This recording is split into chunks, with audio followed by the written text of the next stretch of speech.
దేవనామ స్తోత్రాలు. మీ అందరికీ నా వందనాలు. దేవుడు ఉచితమైన కృపను బట్టి ఈ దినము కూడా ఆయన సన్నిధిలో నిలబెట్టిన దేవనామ స్తోత్రాలు చెల్లిద్దాం. హల్లెలూయా. ఆదికాండము 5వ అధ్యాయము 3వ వచనాన్ని ధ్యానం చేద్దాం. ఆదాము 130 ఏండ్లు బ్రతికి తన పోలికగా తన స్వరూపమున కుమారుని కని అతనికి షేతు అని పేరు పెట్టాను. హల్లెలూయా. ప్రార్థన చేసుకుందాం. స్తోత్రము తండ్రి, రక్షక, కృపగల దేవా యేసయ్యా, ఈ శిలువ ధ్యానాల్లో ఈ 32వ రోజు కూడా నీ సన్నిధిలో మమ్మల్ని నిలబెట్టినందుకు నీ స్తుతులు స్తోత్రాలు చెల్లిస్తూ ఉన్నాం. మాకిచ్చిన ఈ క్రీస్తు రాకడ రక్షణదని ప్రార్థన మందిరాన్ని బట్టి నీ స్తుతులు స్తోత్రాలు చెల్లిస్తున్నాం. మరి మొదటిగా పాటల ద్వారా మా స్వరాలు ముట్టి పరలోక రాగాలు దయచేసి ఉన్నావు. మరి ఎన్నిక లేని వాడు తండ్రి, నీ పక్షాన్ని నిలబడిన ఆత్మను మరుగు చేసి నీ ఆత్మ ద్వారా నాతోనూ మాతోనూ ఈ ప్రాంతంతోనూ ఈ చుట్టుపక్కల వారితోనూ ప్రతి ఒక్కరితో ఈ రాత్రికాల సమయాన్ని మాట్లాడమడుస్తున్నాం. ప్రతి ఒక్కరికి వినగల చెవి, గ్రహించగల హృదయాన్ని దయచేయమని, నువ్వే తోడుగా ఉండి నడిపించమని, నువ్వే ఘనత, మహిమ, ప్రభావం పొందమని నజరేయుడు పవిత్రుడైన యేసయ్య పరిశుద్ధ నామంలో అడిగి వేడుకొలుచున్నాము తండ్రి. ఆమేన్. హల్లెలూయా. గత దినము కూడా మనము దేవుని వాక్యాన్ని ధ్యానం చేశాం. ఈ 4వ అధ్యాయం మొత్తం కూడా మరి కయోను సంతతి, అలాగే వారి కుమారులు మరి ఈ భూలోకంలో ఎలా ఉన్నారు. మొట్టమొదటిసారిగా ఇల్లు కట్టిస్తూ వారే, ఊరు కట్టిస్తూ వారే, ఊరికి పేరు పెడుతూ వారే, అలాగే పశువుల కాపర్లు వాళ్ళే, అలాగే మరి నిజంగా చూస్తే పిల్లల గ్రోవులు, వాయిద్యాలు, దేవుని లోకంలో పాటలు పాడేవారు, వాయిద్యాలు వాయించేవారు కూడా వారే. అలాగే ఈ రోజున రాగి కానీ, ఇత్తడి కానీ, ఇనుము కానీ ప్రతిదీ ఒక్కటి కూడా ఈ భూలోకంలో తెచ్చినది వారు. అయితే ఇక్కడ వారెవరయ్యా అంటే సాతానుడు సంతానము అంటున్నాం. సాతానుడు అంటే ఇప్పుడు మనలాగా అవ్వలోకి వెళ్ళి మళ్ళీ వచ్చారా ఇళ్ళు అంటే అది కాదు. ఇక్కడ మనం గమనించాల్సింది ఏంటంటే అవ్వకి ఆదాము వాళ్ళిద్దరికి పుట్టిన వారే. వీళ్ళందరూ కూడా వేరే వ్యక్తులకు పుట్టినవారు కాదు. అవ్వకి ఆదాముకి ఇద్దరికి పుట్టిన వాళ్ళే వాళ్ళంతా. కానీ వారి పోలికలు వేరు. ఏంటంట అంటే పోలిక అంటే అమ్మ పోలిక వచ్చింది వీళ్ళకి. ఈ అమ్మ పోలిక ఏంటంటే ఈ లోక సంబంధమైన ఆలోచన, ఈ లోకం గురించి ఆలోచించే ఆలోచన. అందుకనే అది దాన్ని ఏమన్నారంటే తల్లి పోలిక అన్నారు. అదే సాధారణ పోలిక అన్నాడు. వారి జీవితము అలా ఆలోచన వారంతా కూడా ఈ లోక సంబంధమైనదే ఆలోచిస్తారు, కానీ సృష్టికర్త గురించి కానీ, దేవుడి గురించి కానీ, ఇంకెవరి గురించి కూడా వారు ఆలోచన చేయరు. అందుకనే ఆలోచన ఈ భూ సంబంధమైంది కాబట్టే వారిని ఏమన్నారంటే తల్లి పోలిక అన్నారు. దేవుడు పోలిక ఏంటంటే ఆదాముదంతా కూడా దేవుడి గురించి ఆలోచించే వ్యక్తి, ఆ స్వభావము, ఆ ఆలోచన అన్నమాట. అయితే ఈ 130 సంవత్సరములు కూడా దేవుని పోలిక లేదా ఆదాము పోలిక రాలా. ఈ 130 సంవత్సరాలు ఆదాముకు వచ్చిన తర్వాత ఇక్కడ రాయబడిన మాట, అది ఏమని రాయబడింది మళ్ళీ చదవమాట. ఆదాము 130 ఏండ్లు బ్రతికి తన పోలికగా తన స్వరూపమున కుమారుని కని అతనికి షేతు అని పేరు పెట్టెను. షేతుని కనిన తర్వాత ఆదాము బ్రతికిన దినములు 800 ఏండ్లు. అతడు కుమారులను కుమార్తెలను కనెను. ఆదాము బ్రతికిన దినములన్నీ 930 సంవత్సరాలు బతికాడంట. హల్లెలూయా. ఇలా మనం గనక చదువుకుంటూ వెళ్తే మనకి చరిత్ర వయస్సు అనేది లెక్క అనేది మనకు తెలీదు. ఇప్పుడు ఆదాము షేతును కన్న తర్వాత కుమారులు పుట్టారు, కుమార్తెలు పుట్టారు అని రాయబడింది ఇక్కడ. అంటే ఇప్పుడు ఏ కుమారులు పుట్టారు, ఏ కుమార్తెలు పుట్టారు మనం ఆలోచించాలి. ఏ కుమారులు ఏ కుమార్తెలు పుట్టారంట? ఆదాము పోలికైన కుమారులు, ఆదాము పోలికైన కుమార్తెలు. అంటే దేవుడిని ఆరాధించే కుమార్తెలు కుమారులు వచ్చారు. ఇది మనం గమనించాల్సింది. అంతకుముందు దేవుణ్ణి ఆరాధించేవాళ్ళు కానీ ప్రార్థనలు చేసేవారు కానీ రాలేదు. ఎందుకంటే 4వ అధ్యాయంలో మనం 25వ వచనంలో మనం చూసాం. ఎనోష వచ్చిన తర్వాత దేవునికి ప్రార్థనలు ప్రారంభించబడినాయి అని రాశాడు. ఇప్పుడు ఈ వయసును కనుక మనం చూస్తే ఇట్లా ఎంత కాలం జరిగిందని మనం చూస్తే మనకేం అర్థం కాదు. ఈ అర్థం అవ్వాలంటే మనం ఏం చేయాలంటే ఒక విషయం ఏమనుకోవాకండి. ఒక పెన్ను ఉంటే తీసుకోండి, మీరు ఒక పేపర్ తీసుకోండి. ఒక పెన్ను పేపర్ ఉంటే చూడండి ఒకసారి. అమ్మా మీ దగ్గర ఉందా? లేదు, ఇక్కడ ఉంటుంది చూడండి. పేపర్ కూడా నాకు అవసరం లేదు, మీరు రాసుకోవాల్సిందే. అప్పుడు ఒక లెక్క రావాలి. ఎలా రావాలి అనేది కనుక మనం చూస్తే ఇప్పుడు అన్నాడు 800 సంవత్సరాలు వచ్చి కుమారులు కుమార్తెనికి అన్నాడు. తర్వాత ఆయన బ్రతికిన తర్వాత రాసేవాళ్ళు ఎవరు ఉంటారు? చక్కగా రాసుకోండి, ఏం బాధలేదు, ఏం నిదానమైన బాధలేదు, కంగారు పడ. ఎందుకంటే ఇలాంటివి కూడా మనం బాగా తెలుసుకోవాలి. ఇలాంటివి కూడా మనం రాసేవాళ్ళు ఎవరు ఉన్నారమ్మా? ఏమైపోయారు అమ్మా? పాస్టర్ గారు రాస్తారు, మీరు చదవండి. ఇప్పుడు ఆదికాండం అని రాసి 5వ అధ్యాయం అని పెట్టేసి అక్కడ 3 అని అక్కడ వేసి అక్కడ ఆదాము అని పేరు రాసి ఆదాము పక్కన 130 సంవత్సరాలు 130 అనే అంకె చాలు. ఇప్పుడు మీకు ఎందుకంటే మీరు చాలా జాగ్రత్తగా ఆలోచించి చేయాలి. దేవుని బిడ్డలమైన మనం ఏం చేయాలంటే ఇప్పుడు అది ఇక అక్కడి నుంచి కూడా మీకు అధ్యాయంతో పని లేదు, కింద వచనాలు వేసుకుంటూ వెళ్తే చాలు. అయితే ఇక్కడ మనకి రాశారు కదా. ఇప్పుడు 3వ అధ్యాయం కాడ నుంచి 6వ వచనంలోకి రండి. 3వ వచనం నుంచి 6వ వచనంలో చదువమ్మా. షేతు 105 ఏండ్లు బ్రతికి ఎనోషును కనెను. హల్లెలూయా. అక్కడ షేతు అని పేరు రాసి 6వ అంకేసి షేతు అని పేరు రాసి ఎన్ని సంవత్సరాలు అంటమ్మా? 105 ఏళ్ళు అయింది. అక్కడ అంటే ఆదాముకి పుట్టిన కాడ నుంచి తన బిడ్డను కనేంతవరకు కూడా లెక్క. ఇప్పుడు ఈ లెక్క నీకు కరెక్ట్గా వస్తూ ఉంటుంది. చూస్తే 12వ వచనం చూడమ్మా. కెయ్యనాను 70 ఏండ్లు బ్రతికి మహాయేలును కనెను. ఇప్పుడు 3వ వ్యక్తి ఎవరంట? మీరు అంతే, ఏం బాధలేదు, నిదానంగా మనం దేవుని సన్నిధిలో. ఎందుకంటే మనకి రోజున మనకు తెలియట్లా. అరే ఇప్పుడు మనం ఎందుకు ఇంత 2 రకాలుగా సగం. అందుకని పౌలు కూడా ఏమన్నాడు? పరిపూర్ణులు అవ్వండి అన్నాడు. షేతు తర్వాత ఎవరు? ఎనోషదేని 9వ వచనమా? 9వ వచనం చదువు. ఎనోషు 90 సంవత్సరములు బ్రతికి కేనాను కనెను. ఇప్పుడు అక్కడ 90 సంవత్సరాలు వేయండి, ఆ పేరు రాసి వేసిన తర్వాత 12వ వచనమా? నెక్స్ట్ది.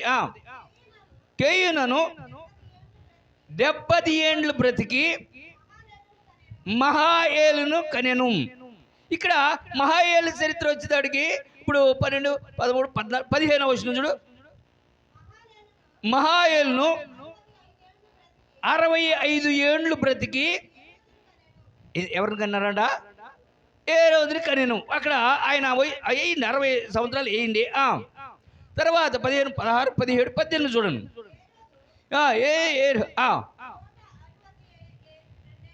162 ఏండ్లు బ్రతికి ఆనోకును కనెను. హల్లెలూయా. ఏంటండా ఆనోకుని కనెను. అక్కడి నుంచి ఎన్నో వచ్చినాం అది 18, 20 కానీ 22 కానీ చూడు, 21 కానీ. ఆనోకు 65 ఏండ్లు బ్రతికి ఎవరినంట మెతుషేలును కనెను. అక్కడి నుంచి ఒక 3 కిందకి రా. ఆనోకు అది కాదు, ఇంకో 3 అధ్యాయాల కిందకి రా. హల్లెలూయా. ఆనోకు ఇప్పుడు ఎవరికన్నాడు? ఇప్పుడు ఎన్నో వచనం చదివావు నువ్వు? 21 అంటే 23 వచనం చూడు. ఆనోకు 24 చదువు. తరువాత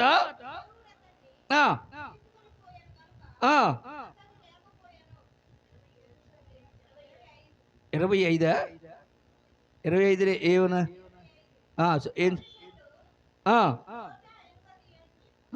ఆనోకు వరకే కదా ఇప్పుడు మనం రాసింది. ఆనోకేనయ్యా.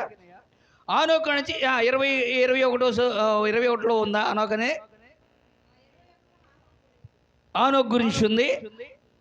ఆనోకు వయసు రాసావా? తర్వాత 23, 25 చదువు. మెతుషేలు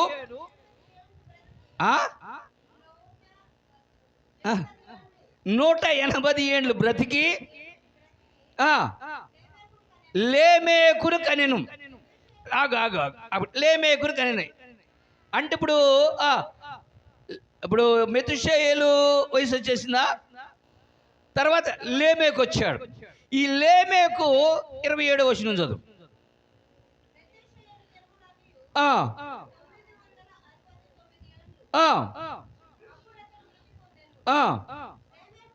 లేమేకు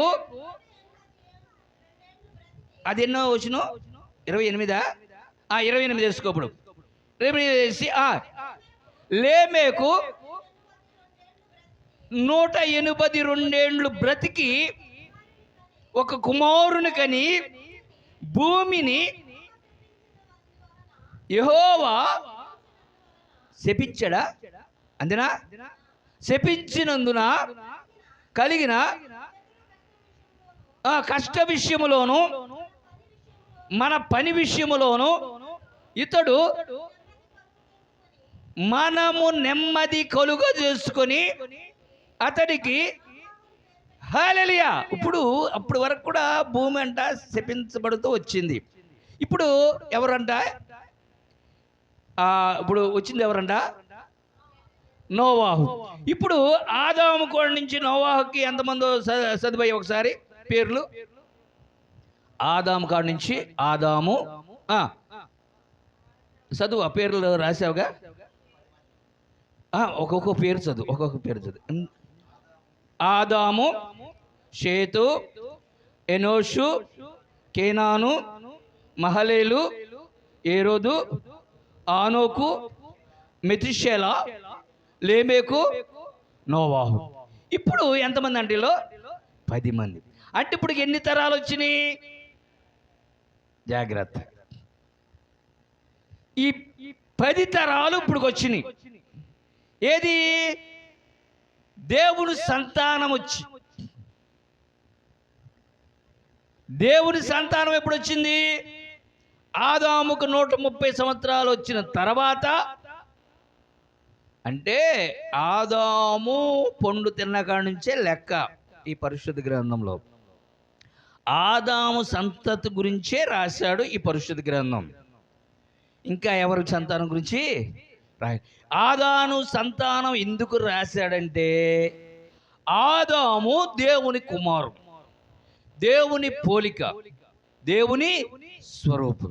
అంటే భూమిలో ఆదాము తప్పు చేసిన కాడి నుంచి 130 సంవత్సరములు దేవుని పోలిక కానీ దేవుని కుమారుడు కానీ లేడు. అయితే ఆదాముకు అవకే పుట్టారు కానీ వారందరూ కూడా ఈ లోక సంబంధులుగా, సాతానుడు సంబంధముగా, అంటే సర్ప సంతానం, అంటే ఈ లోకము. ఇప్పుడు యుద్ధం జరిగింది ఎవరి కోసం? సాతానుడి కోసం. అది హల్లెలూయా. భూమి కోసం యుద్ధం జరిగింది. ఎవరు యుద్ధం చేశారు? దేవుడు దోతైనా అపవాది అయ్యాడు. లూసిఫరు అపవాదిగా అయ్యాడు. ఈ అపవాది దేనికి ఈ దేవుడి మీద యుద్ధం చేశాడు? భూలోకము తన స్వాధీనం చేసుకోవాలి, తన కుమారుడు ద్వారా పరిపాలన చేయాలనేది ఆశతో వాడు స్వాధీనం చేసుకున్నాడు. ఇప్పుడు భూమి మీద కూడా వచ్చింది వాడే. మొదటిసారి అతని కుమారుడే వచ్చాడు. ఆ కుమారుడు ద్వారా ఇల్లు కట్టించేశాడు. ఈ భూలోకంలో ఈ రోజు నువ్వు ఏది గొప్పగా అనుకుంటున్నావో, ఏదైతే ఈ భూమి మన కొరకు, ఇప్పుడు అంతే కదా, మనిషి ఏమైపోతున్నాడు? ఈ భూలోకంలో ఏమి సంపాదించాలని, ఏమి తీసుకెళ్దామని తీసుకెళ్తాడు? ఎవరన్నా తీసుకెళ్ళలేరు. అంటే ఈ భూమిలో ఉన్నది అనుభవించి పోవటమే. ఈ భూలోకంలో ఉన్న అన్నీ అనుభవించాలి. ఈ భూలోకంలో దేవుడు ఏమేమి చేశాడో అన్నీ కూడా ఎవరు తెలుసంట? అపవాదికి తెలుసు. అపవాదికి తెలుసు బాగా. ఇప్పుడు అపవాది కుమారులు చేసిన ప్రతి పని రాశాడు పరిశుద్ధ గ్రంథంలో. అపవాది చేసిన ప్రతి పని రాసిన దేవుడు, అలాగే దేవుడు కుమారులైన ఆదాము సంతతి విషయంలో కూడా రాశారు. మీరు చాలా గమనించాలి. ఈ రోజున దేవుడు బిడ్డలమైన మనం గమనించాల్సిన పని ఏంటంటే, ఇప్పుడు ఈ ఆదాము సంతతి 10 తరాలు వచ్చింది. చాలా గమనించాలి. ఈ 10 తరాల్లో ఈ దేవుడు సంతానమైన వారు ఏం కనిపెట్టారు? ఎనోష ప్రార్థన. ఇంక తర్వాత ప్రార్థన దేనికి సంబంధించింది?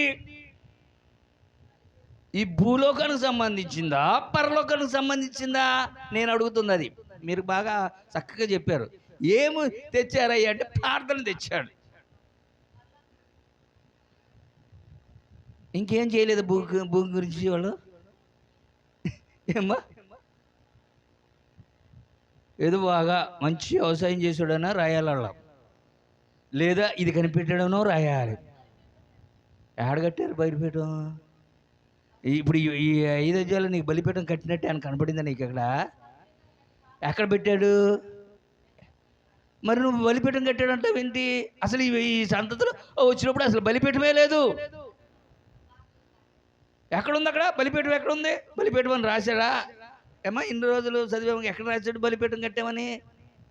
మొత్తమే కయ్యోను వచ్చేసాడు, తర్వాత ఏబేలు వచ్చేసాడు.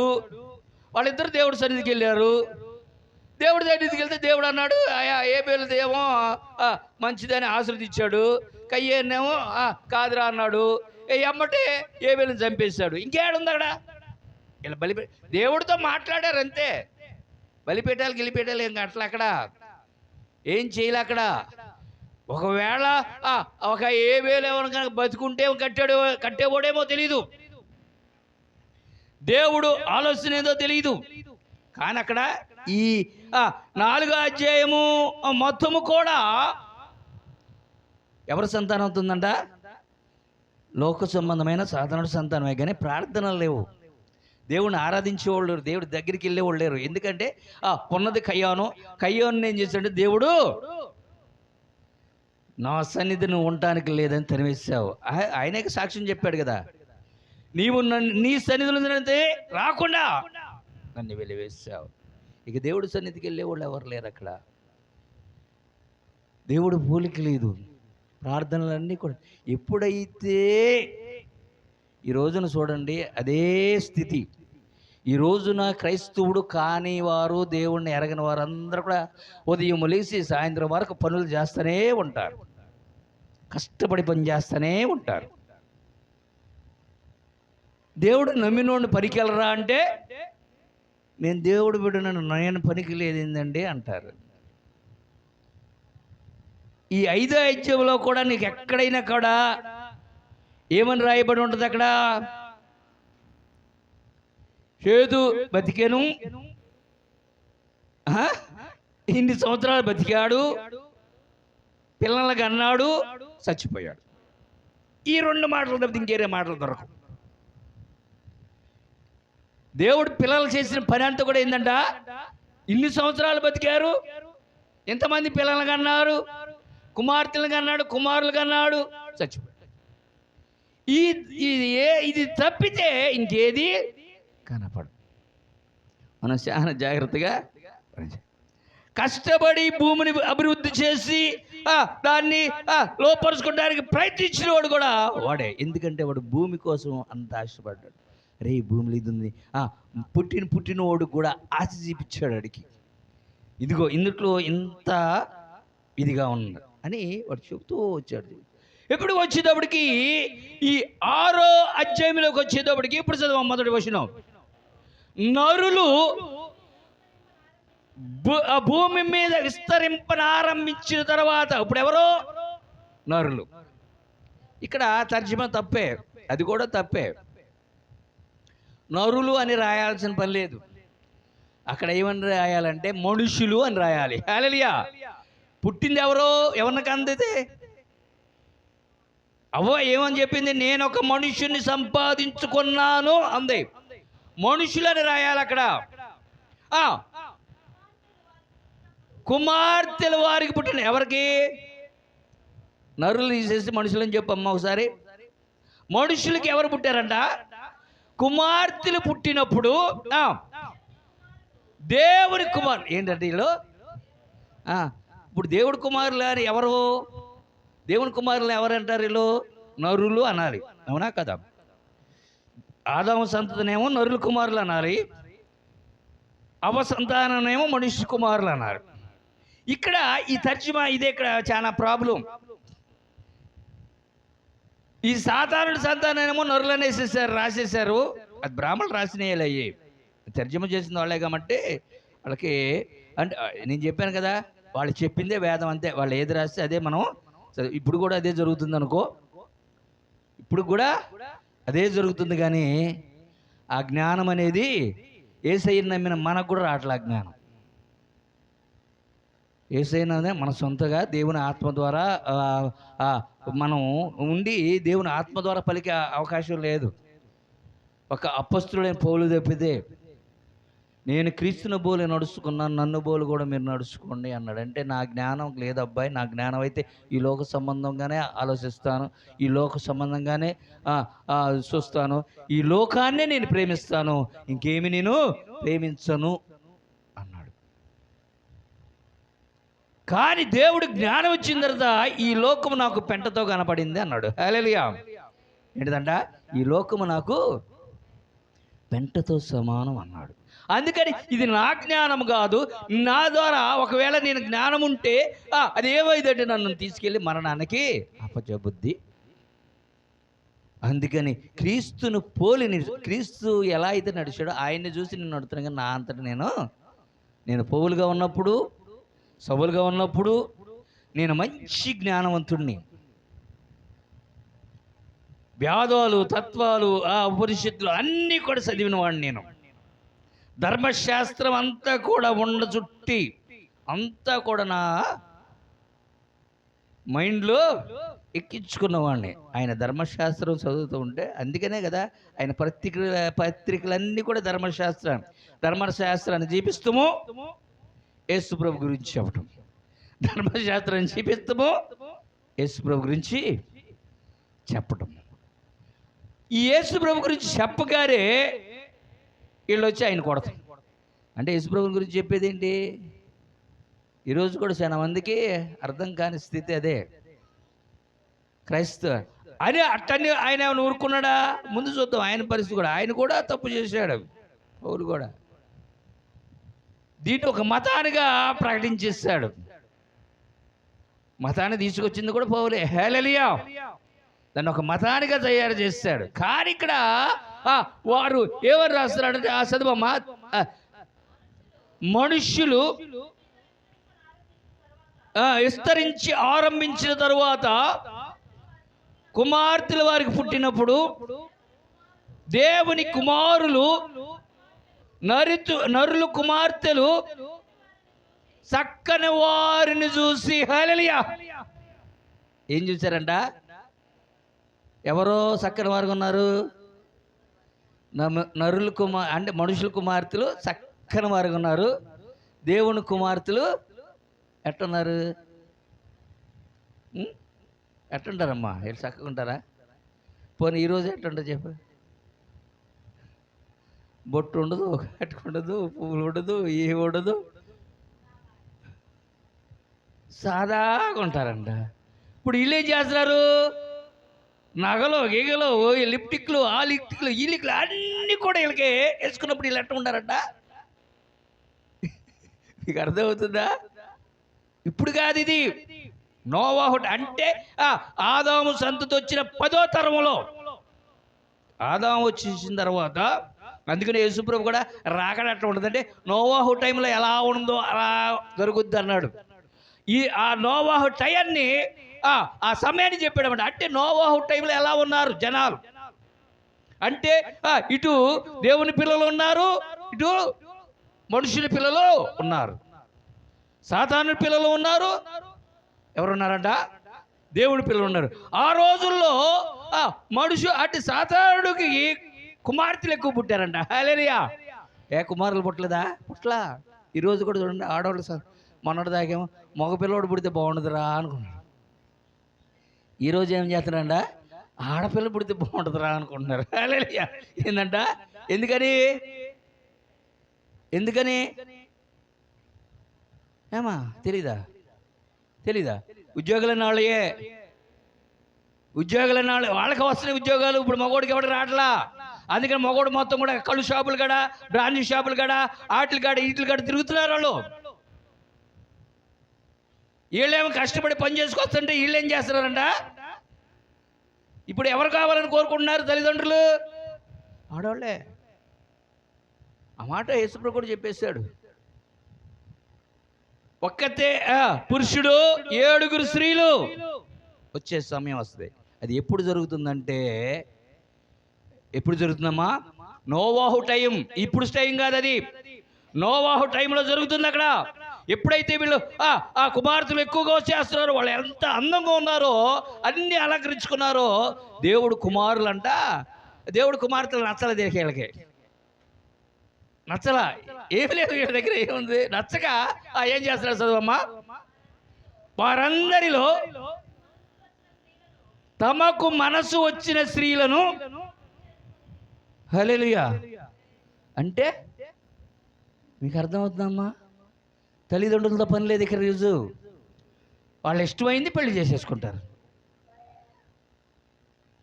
ఉంటే ఆశ్రదించు, లేకపోతే లేదు. ఈరోజు మన విట్టనగర్లు కూడా బోళ్ళని జరిగినాయి, ఇలాంటివి జరుగుతూనే ఉన్నాయి కూడా. ఇది ఇప్పుడుది కాదు, నోవాహు టైంలో జరిగిందంట. తల్లిదండ్రులతో పని లేదు. మా తరంలోకి వచ్చేటప్పటికి మా తరం దగ్గర కూడా చాలా బాగుంది. మా అమ్మ నాన్న చెబితేనే చేసుకున్నాడు.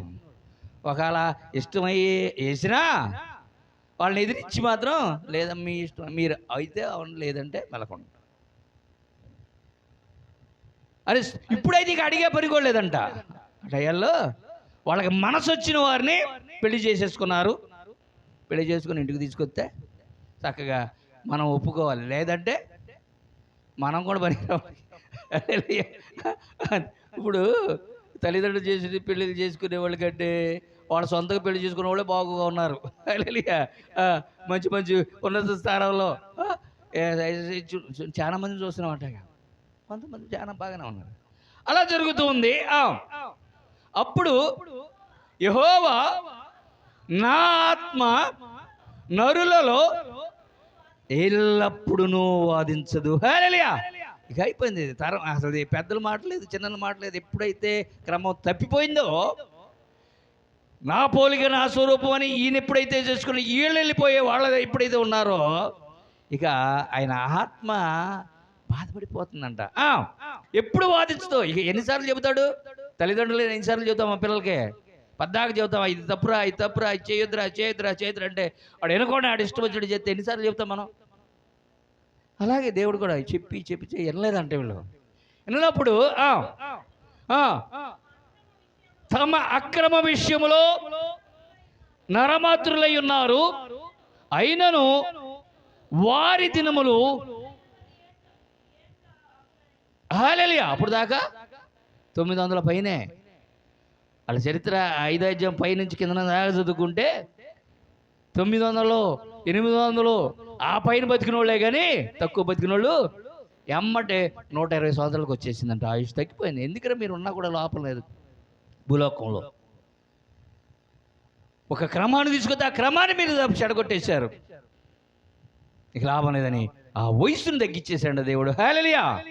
తగ్గించి ఆ దినములలో నెఫేలులను వారు భూమి మీద నుండి. హల్లెలూయా. నెఫేలులు అంటే మన పవిత్ర గ్రంథంలో రాశారు, దాన్ని ఏమంటారు? రాక్షసులు అనేవాళ్ళు అనమాట. ఏమంటా అమ్మా? బలత్కారులనే ఇక్కడ మన దాంట్లోనేమో బలత్కారులు అని రాశారు, అందుట్లోనేమో రాక్షసులు అన్నారు. రాక్షసులు అంటే కూరలు పెట్టుకొని కొమ్ములు పెట్టుకొని ఉండేవాళ్ళు కాదు రాక్షసులు. అట్లా తయారు చేశారు. వీళ్ళు కొమ్ములు ఉంటాయి కదా రాక్షసులు అనగానే, మనకేంటే పెద్ద నాలుగు పెట్టుకొని ఈ కూరలు ఇట్లా వచ్చి పైన కొమ్ములు ఉండి వాళ్ళ కాదు. మనము చెయ్యరాని పని చేసేవాడిని రాక్షసులు అన్నారు. ఇక వాళ్ళకి అన్న లేదు, చెల్లి లేదు, అక్క లేదు, తల్లి లేదు, అసలు వాళ్ళ ఇష్టానుసారం అన్నమాట. అలాంటి వారిని, మనసు కలిగిన వారిని, ఎవరైనా ఆడదేగా అన్న వారిని వాళ్ళు ఎవరైనా రాక్షసులు ఏమన్నారమ్మా? బలత్కారులు. బలాత్కారం చేసే వాళ్ళతో పని లేదు. ఆడది కనపడితే సార్ తల్లో తెలియదు, చిల్లు అలా తయారైపోయారు అక్కడ. తర్వాత నుండి దేవుని కుమారులు నరుల కుమార్తెలతో పోయినప్పుడు, హల్లెలూయా, ఇక్కడ ఏంటంట? ఇక పెళ్లితో సంబంధం లేదు. అలానయ్య ముందున్న వాళ్ళు కొద్దిగా పెళ్ళైనా చేసుకున్నారు, ఇక పెళ్లితో పని లేదు. వాళ్ళ ఇష్టం. కాలేజీలకు వెళ్తాం, పార్కులకు వెళ్తాం, వాళ్ళ ఇష్టం. ఇప్పుడుగా జరుగుతుంది. ఈ రోజున ఎలా అయితే జరిగిందో అదే రోజున నోవహు టైంలో జరిగింది అన్నాడు యేసు ప్రభు. హల్లెలూయా. అలా ఇక పెళ్ళిళ్ళతో పని లేదు. వెళ్తాము, కడుపులు తెచ్చుకుంటాము, ఆ పిల్లలని వాళ్ళ ఇష్టానుసారంగా పాడేసేస్తాం. అప్పుడు ఆ పిల్లలు చదువమ్మా, పూర్వకాలమందు ఎవరంట? శూరులు, పేరు పొందినవారంట. ఇక వాళ్ళ ఇష్టం అంటారు. పెళ్లి చేసుకున్న వాళ్ళు పిల్లలు కొద్దిగా ఒక క్రమం అన్న, ఈ రోజు కాబట్టి ఆ రోజున క్రమంగా ఉండేది. అసలు పెళ్ళిళ్ళు లేకుండా కడుపులు చేసుకుని వాళ్ళ ఇష్టానుసారంగా, ఇక పెద్దవాళ్ళతో లేదు, మాతో లేదు, ఇష్టానుసారంగా పోయితే వాళ్ళకి పుట్టిన వాళ్ళంట మంచి శూరులు. ఇక ఎవరిని లెక్క చేస్తే అలాంటి సమయం. హల్లెలూయా. ఎప్పటికంటే దేవుడు సంతానం వచ్చిన 10 తరములకు. అప్పటికి ఎన్ని సంవత్సరాలు అయిందయ్యా? నువ్వు లెక్క వేసావా? లెక్క వేసి చూడు. 944 సంవత్సరాలు అయిందంట వచ్చింది. ఎందుకంటే ఈ ప్రతి ఒక్క క్రైస్తవుడు మనం తెలుసుకోవాలి. నోహు టైం వచ్చేటోడికి 10 తరాలు అయింది. అప్పటికి 944 సంవత్సరములకి భూమి మీద భయంకరమైన మనుషులు బయలుదేరారు. హల్లెలూయా.